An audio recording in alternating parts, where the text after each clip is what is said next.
ازيكم عاملين ايه؟ يا رب تكونوا بخير وفي احسن حال.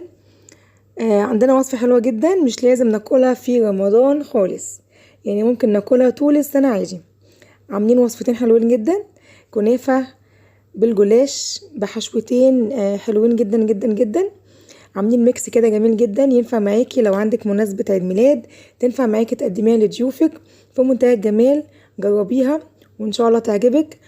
الفيديو بتاعنا حلو جدا، كملي مع الوصفة وما تبخليش عليا باللايك والاشتراك وكومنت حلو من ايديكي. يلا بينا نسمي الله ونشوفه. اول حاجة عملناها معانا، بعمل الشربات. بعمل كوبايتين من السكر وكوبايتين من المية وعصرة ليمونة وبرفعه على النار على طول. طبعا كلنا بنعرف نعمل الشربات، يعني مفيش كلام، يعني هو الطريقة.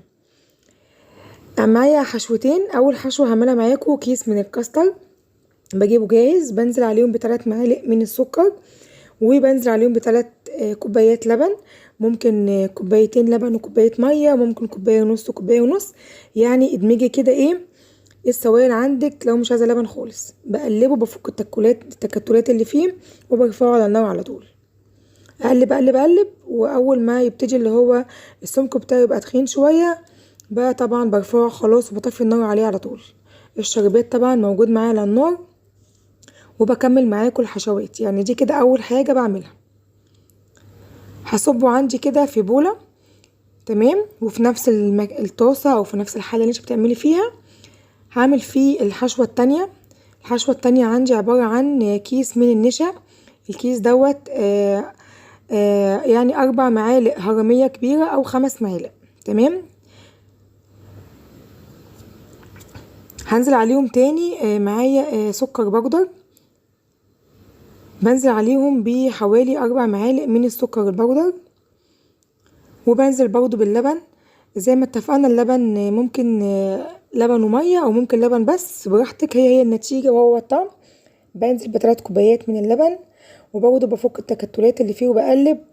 ومعايا كيسين من الفانيليا هستخدمه بس مش دلوقتي. هقعد اقلب اقلب اقلب، واول ما سمكه كده بحس ان هو طخن معايا شوية بنزل بيه كيسين الفانيليا. كريمة كدابة حلوة جدا جدا، طعمها في منتهى الجمال. جربوها وهتعجبكم على ضمانتي ان شاء الله. خلاص السمك عندي خلاص بقى تخين شوية، بقى متماسك. برضو هرفعه من على النار وهصبه في بولة عندي لغاية طبعا ما يبرد شوية. احنا كده خلصنا الشربات وخلصنا الحشوتين. اول ما تبتدي تعملي الوصفة تعملي الشربات والحشوات عندك. معايا نص كيلو من الكنافة مفرزاه في الفريزر. خطوة مهمة جدا لازم تعمليها في الفيديو او في الكنافة، لازم تعمليها. حطيها في الفريزر وخليها تبقى جامده جدا جدا. اول ما تطلع معاكي افركيها بايدك او دعكيها بايدك، هتنعم معاكي في منتهى السهوله.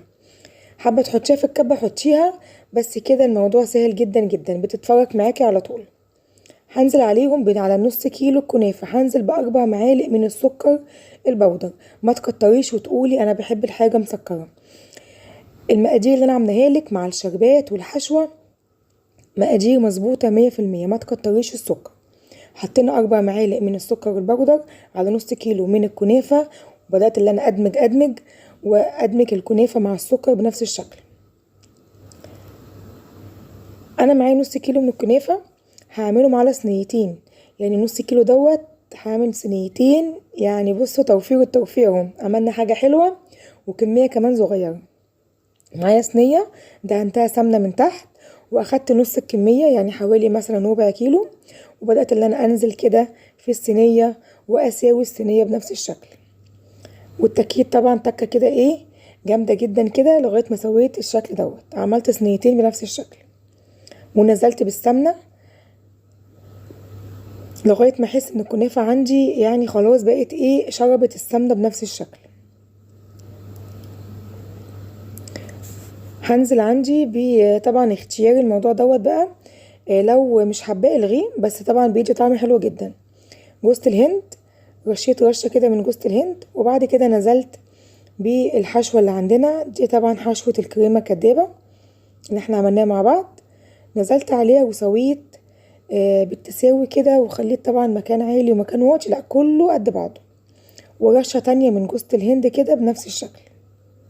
شويه زبيب، شويه سوداني، شوية مكسرات اللي عندك حطيه. متوفر عندك بقى لفة كده جلاش بنفس الشكل، حابة تجيبيه سايب حطي، حابة تجيبيه لفة كده هاتيها. وبدأت اللي انا نزلت باول طبقة من الجلاش او اول ورقة من الجلاش. الصينية عندي ممكن تاخد 10 ورقات. طبعا بعينك بقى انت هتشوفي الصينية اللي عندك هتاخد معاكي كمية قد ايه، بس هي يدوبك 10 ورقات بتبقى حلوة جدا. عملت اول ورقتين وطبعا سويتها، والزيادات اللي في الجناب تنيتها. بحاول اعمل يعني اول ورقة عملت لها تانية، الورقة التانية بعملها تانية من ناحية تانية، مش من نفس الاتجاه اللي انا تنيت بيه. وبين كل ورقتين بنزل بشوية كده من السمنة بين كل ورقتين. هعمل الموضوع دوت وهكذا هكذا لغاية ما اخلص عندي الكمية كلها. وبين كل طبقتين او بين كل ورقتين بدهن دهنة كده من السمنة. انا هنا خلاص خلصت ال10 ورقات اللي احنا اتفقنا عليهم، وهعمل الصينية التانية عندي بنفس الشكل. هنا الصينية عندي كانت صغيرة شوية، اخدت سمك الكنافة اعلى شوية من الصينية التانية. دهنتها برضو دهنة كده من الزيت من السمنة من تحت، وحطيت طبقة الكنافة ورشيت رشة سمنة، ونزلت بشوية من جوز الهند، وحطيت حشوة الكاستر اللي احنا عملناها مع بعض. سويتها سويتها سويتها، وهعمل زي ما عملت في الصينية الاولانية هعمله في الصينية التانية. ما حبيتش اطول عليكم الفيديو. كلنا هنعرف نعمل الطبقة التانية في نفس الصينية. والزيادات اللي في الجناب بجيب كده ظهر المعلقة وبقعد بنزل بيها هتطلع معايا متساوية، وهتطلع معاها شكلها جميل جدا جدا. بص شكلها عامل ازاي، متساوية والاطراف بتاعتها كلها متساوية. دهنت دهنة كده من السمنة من فوق الوش. وبعد كده هبتدي ان انا هقطع.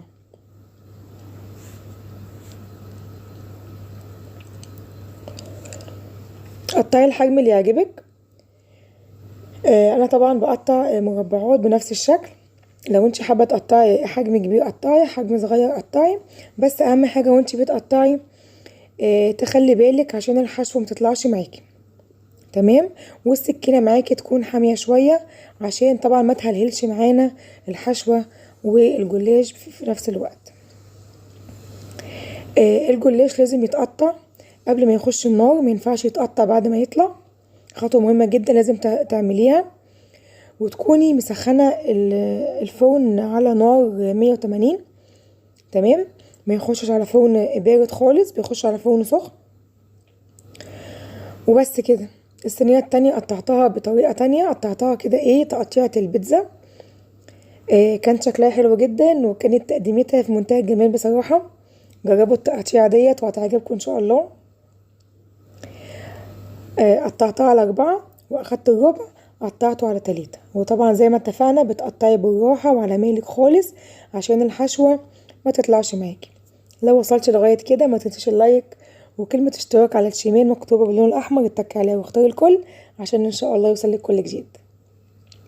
خلاص كده الصينيتين معانا جاهزين، ما خدوش تكاليف خالص نهائي نهائي. دخلتها الفرن اخدت لون من تحت، ولعت عليها الشوايه وطلعت بنفس اللون الجميل دوت. اول ما تطلع من النار على طول بزقيها بالشربات بيكون بارد. تمام. وببتدي ان انا ازقي الجلاش كله عندي بنفس الشكل، ما بسيبش مكان خالص ما فيهوش شربات. ما تغرقهاش شربات كتير، يعني زي ما انت ما شايفه كده بالظبط. انا ما غرقتهاش لان انا ما بحبش الحاجات اللي هي مسكره جامد قوي. وما تحاوليش تكتري عشان طبعا الكنافه عندنا تحت ما تعجنش معاكي. هغطيها شويه. وطبعا الصينيه التانية اللي احنا عملناها بالكاستر بنفس الشكل برضو نزلت عليها بالشربات بنفس الشكل. وصفة حلوة جدا، جربوها وهتعجبكم. ما خدتش معانا تكاليف عالية قوي، بس عملنا حاجة حلوة جدا وطعمها حلو جدا جدا جدا. جربيها وقدميها لضيوفك، هتبقى جميلة جدا وفي منتهى الجمال. هبتدي ان انا خلاص بعد ما حطيت الجلاش قطعتها كده عشان الشربات ينزل كده فيها. وبس كده وصفتنا خلصت. يلا بينا بقى ايه نقطع كده وادوقكم كده طعمها عامل ازاي. هنا ببتدي ان انا خلاص هقدمها في الاطباق. بصوا بقى شكلها وجمالها عامل ازاي، طبقة من الكنافة من تحت، طبقة الكريمة وطبقة الجلاش، يعني ميكس في منتهى الجمال.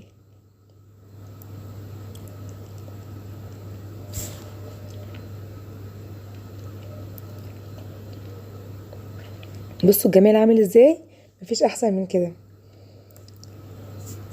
مش لازم ناكل الوصفة في رمضان، مش لازم ناكل الكنافة في رمضان، طول السنة ممكن نقدر ناكلها، بس طبعا بنغير وبنعمل حاجات مختلفة. دي وصفة ال الكاستر. بص شكلها عامل ازاي في منتهى الجمال. الفيديو بتاعنا خلاص، يا رب يكون الفيديو عجبكم.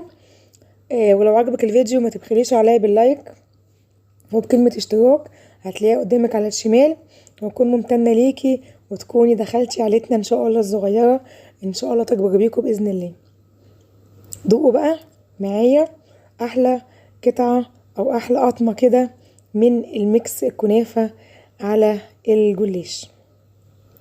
هسيبكم في رعاية الله، وما تنسوش اللايك، ومع السلامة.